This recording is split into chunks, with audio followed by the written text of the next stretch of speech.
আজকে আপনাদের সাথে আরও একটা মশলার জারে খুব সুন্দর এবং সহজ একটা পেন্টিং শেয়ার করব।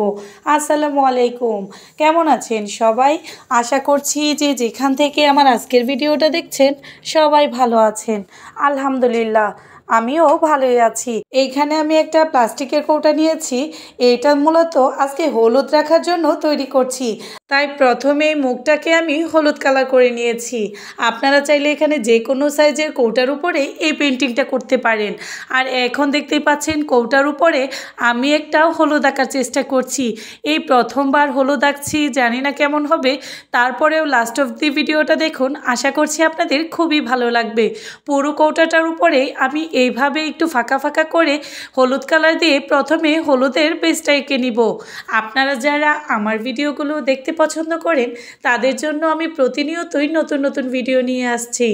এই ভিডিওগুলো রিলস শেয়ার করেছিলাম, আপনারা তো অনেক পছন্দ করেছেন, তাই বড় ভিডিও দিলাম যাতে করে যারা রিলস দেখেও কিছু বুঝতে পারেননি, যাতে এই বড় ভিডিওটা দেখে অন্তত এই জিনিসগুলো তৈরি করতে পারেন। আর এইগুলো দেখতেও এতটা ইউনিক হয়, আপনি যদি আপনার কিচেনে রাখেন দেখবেন আপনার কিচেনের সৌন্দর্যই অনেক গুণ বেড়ে গিয়েছে। হলুদ কালারটা শুকিয়ে যাওয়ার পর একটা ব্রাউন কালার নিয়ে এখন আমি হলুদের ফাইনাল লুকটা দিব। তার আগে মুখের মধ্যে আমি অরেঞ্জ কালার দিয়ে আরও একটা হলুদ এঁকে রেখেছি।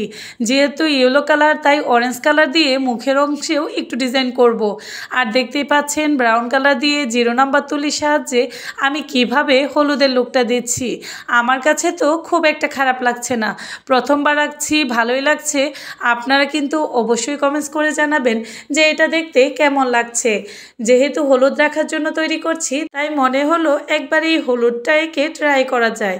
আর নতুন নতুন জিনিস নিয়ে কাজ করতে কার না ভালো লাগে। কথা বলতে বলতে কিন্তু আমি পুরো কৌটাটার মধ্যেই সেমভাবে বর্ডার লাইনগুলো দিয়ে দিচ্ছি। আপনারা যারা হ্যান্ড পেন্টিং করতে চান তারা চাইলে আমার ভিডিওগুলো ফলো করতে পারেন।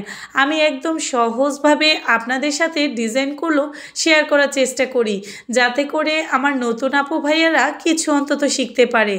আমি কোনো প্রফেশনালি আর্টিস্ট না অথবা ক্রাফটারও না, আমি যে কাজগুলো পারি সেটাই চেষ্টা করি আপনাদের সাথে তুলে ধরার জন্য। অরেঞ্জ কালারের উপরেও সেমভাবে আমি ব্রাউন কালার দিয়ে ডিজাইনটা করে নিলাম। আর মুখের ডিজাইনটা দেখতে আরও বেশি ইউনিক হয়েছে। এই তো আমার কাজটা কিন্তু একদম কমপ্লিট হয়ে গিয়েছে।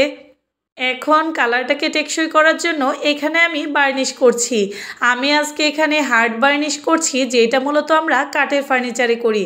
কালারটা টেকসই করার জন্য আপনারা যে কোনো বার্নিশ ইউজ করতে পারেন।